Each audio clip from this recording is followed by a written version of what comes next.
my winless run of away games now extends to 11 matches. I haven't seen us win away since Blackburn 2019. I've done Wigan, Fulham, Millwall, Luton, QPR, Stoke, MK Dons, Wycombe, Gillingham, Leyton Orient, and now Shrewsbury since then. Safe to say I won't be going on another away day for some time. That's me done. Your saviour is here! Hello everybody and welcome back to another match reaction. It finished last night at Fratton Park. Portsmouth 1, Charlton Athletic 2. Boy, that feels good to say. My away record being as bad as it was, and last night it finally comes to an end. My first away win in 912 days. It has been that long. Blackburn 2019 was the last time I saw us win away from home, and last night it finally ended. The streak finally came to an end, and of course it had to be at Fratton Park. We always win at Fratton Park. The Addicks coming away with a 2-1 win over Pompey. A fantastic atmosphere as ever from the Charlton faithful. 1,200 of us went down to Portsmouth to watch the game last night. Atmosphere was brilliant. The performance was pretty decent as well. We definitely put in a good show. And yeah, came away with deserved winners. Definitely some controversial moments in there. It was a bit nervy towards the end as well. Definitely had us on edge, but we got there in the end. So without any further hesitation, let's get straight into this match reaction and discuss the game in a bit more detail. Of course, Jackson did go with the standard 5 at the back system, but did make a couple of changes. Of course, it was Craig MacGillivray in goal as per usual, coming up against his former side. Adam Matthews came into the side to play right wing back, which was interesting. The usual back three of Sean Clare, Ryan Inniss and Akin Famewo. Inniss captaining the side, with Corey Blackett-Taylor occupying the left wing back position. George Dobson, Albie Morgan and Alex Gilbey made up the midfield, and the front two was Chuks Aneke and Conor Washington. So overall, a pretty decent lineup, I have to say. A pretty decent lineup. I felt Matthews was quite an interesting one. The fact that he was back into the side with his lacklustrous performances this season, to be honest. But then again, Jai Simi hasn't really done anything to say that he deserves a spot in the team either at the moment. So Jacko went with Matthews. Washington, of course, coming back into the side in place of Mason Burstow, who, of course, was given permission to speak to a Premier League club. I won't go into too much detail about the Burstow situation, as I am saving it for my January transfer window review, which will be out later this week. But if you know what's happened with him, then you know. So, yeah, the bench didn't really inspire me much, but the starting 11 I felt was fairly strong for what we had. The latest acquisition of Scott Fraser wasn't involved in the squad. Again, we'll go into a bit more detail in the other video, as well as our other two loan signings, Niall John and Juan Castillo. They both were not in the squad at all, which I felt was quite weird. But like I said, we will go into the transfers in more detail in the next video. In terms of Portsmouth, obviously they were going into this game winless in their last 4, so they were struggling going into this game, but obviously Charlton weren't on the best of form either. The first half was pretty decent on the overall, we have to say. It took us a little bit to grow into the game. Portsmouth did have a couple of opportunities early on. George Hurst, I think, come tantalisingly close to opening the scoring for Portsmouth inside the opening minutes. You know, forced the shot on the left-hand side, nearly crept its way into the bottom corner. I don't know if MacGillivray... No, MacGillivray didn't get a touch on it, and it just skimmed his hand and the post. They did come very close. Marlon Romeo as well blasted a volley way over the bar. But they did find it really easy on a couple of occasions to pull a long ball over the top onto the left-hand side, Adam Matthews' side of the pitch. I think they've done it like twice or even 3 times inside the first half. Just played the long ball long, just completely bypassed Matthews and just got straight through. We've done that a couple of times. I thought that was quite weak. But other than that, you know, we grew into the game past that, and we did have a lot of opportunities. Corey Blackett-Taylor's chance probably being the best out of all of them. Honestly, if that had gone in, not only would that have been a contender for goal of the season, that would have been a contender for the Puskas award. That was an absolutely unbelievable run. He just picks up the ball inside our own half, actually near enough inside, well, very close to our penalty area, should I say, and just bombs it down that side, straight through the middle, gets through the team, unleashes a pile driver outside the box, and it's very close to flying into the top corner. Like I said, contender for goal of the season had that had gone in. But yeah, Blackett-Taylor, they just could not handle him last night. They just could not handle him. The one thing that I've been screaming out for our wingers to do, Blackett-Taylor did last night. You know, I wanted our wingers to be direct. He would just grab hold of the ball and would just sprint and just wouldn't stop. You know, they just could not deal with him. He was absolutely rapid.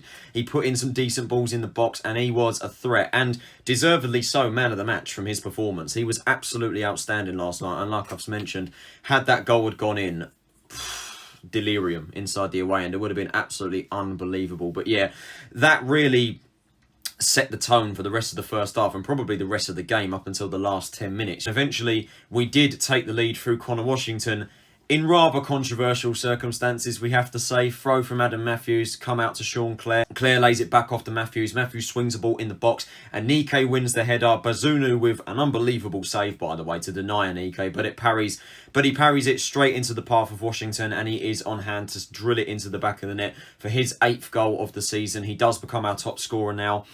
I say it's controversial because Chuks Aneke with the header, he's miles offside. He is absolutely miles offside from that chance. But hey, we were due a bit of luck. You know, when it comes to that situation, we just literally just have to take it and shut up. I don't know how the lino's not seen it, to be honest. He stood right there. It's glaringly obvious that Aneke is offside. But anyway, we're just going to shut up. We're going to take it. Washington takes the lead and we go into the break 1-0 up.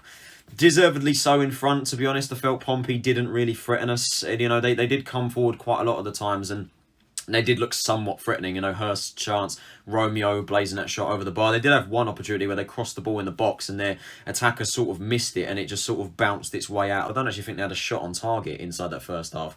But yeah, I think after that little bit of a scare inside the first 5 minutes, we grew into the game, and with those opportunities, we really should have been more in front, to be honest, with the chances we did have. But anyway, we did take the lead, a deserved lead going into the break. And in the second half, we kept the momentum going for the most part. Again, we kept coming forward. Portsmouth didn't really threaten us again in the opening exchanges of the second half. And of course, we did go and double our lead. Initially, I thought through Conor Washington with his second of the night, but it did go down as a Clark Robertson own goal. Some very good play as well, by the way, on that right-hand side. Adam Matthews, with good composure, plays it in to Sean Clare. I think he faked to cross the ball in, but ended up playing it down the right to Sean Clare. Clare crossed the ball in brilliantly. Aimed at Conor Washington at the front post, but Clark Robertson gets there first, and he heads it into the back of his own net. I put in a very good display up until that point, but it did get very nervy towards the last 10 minutes as Pompey did draw one back through Michael Jacobs. Ronan Curtis put a ball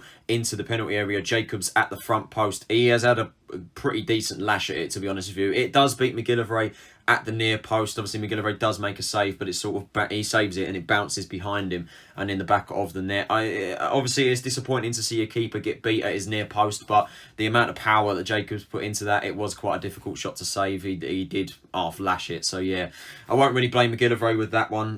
But yeah, it definitely set up a very nervy last 10 minutes, and that was when Portsmouth just bombarded our box with just attacks, you know, counter-attacks, balls into the box. I think MacGillivray did make a save or two in that exchange as well. He did catch a couple crosses as well. We held our own. It was very, very tough for the final 10 minutes, but we did hold our own. And we came away with, like I said, a deserved 3 points. Full time at Fratton Park. Portsmouth 1, Charlton Athletic 2.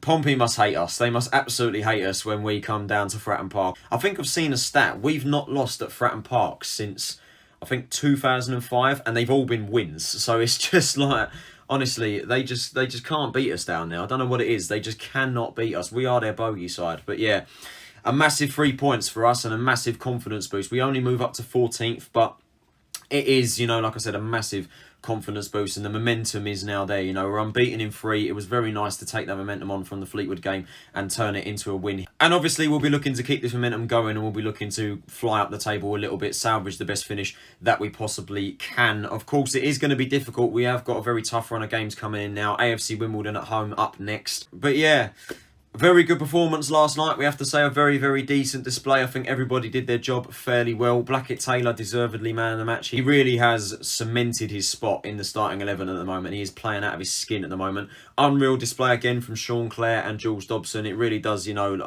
I can't help but think a couple months ago, Nigel Adkins wanted to phase those two out of the squad. They were not favourites under Adkins at all. And now both of them are contenders for player of the season at the moment. You know, they are absolutely fantastic at the moment and have been all season. Pretty decent display from Morgan. Again, we have to say, I don't think he was as good as people really thought he was, but I felt overall he put in a decent display. Gilbey was brilliant as well, run the show up front. Aneke, yeah, was pretty decent as well, showed his presence, showed a little bit of trickery as well, and was a pretty decent aerial threat. Washington getting a goal, so hopefully he can keep that streak of form going. Matthews, best I've seen him this season, which ain't really saying much because he has had a pretty lustrous season. My terrible away form comes to an end. 912 days without a win, but bloody worth it with coming away with the win there. We absolutely love a game at Fratton Park. I love going down there, man. The atmosphere is always brilliant. And of course, the 3 points that come at the Addicks way every time we go there. And hopefully now we can kick on for the rest of this season. And like I said, we can salvage the best possible finish that we can. So that is it for this match reaction, guys. Hope you guys did enjoy it. If you did, can you possibly leave a like, subscribe if you are new to the channel, and turn on those post notifications so you are notified of every time I upload a new video. What do you guys think of the game? Let me know in the comments below. I do apologise that I didn't get another League One transfer room roundup video out to you guys. I wasn't particularly well on Sunday when I did plan to record the video, hence why the video didn't come out. I am going to be doing a review of Charlton's transfer window on Friday. If you would like to see a League One transfer review, then do let me know in the comments below, because I am down to do it if you guys are cool with it. This has been Tyler Rolinson. Have a nice day. Take it easy. Stay safe. And I will see you all then.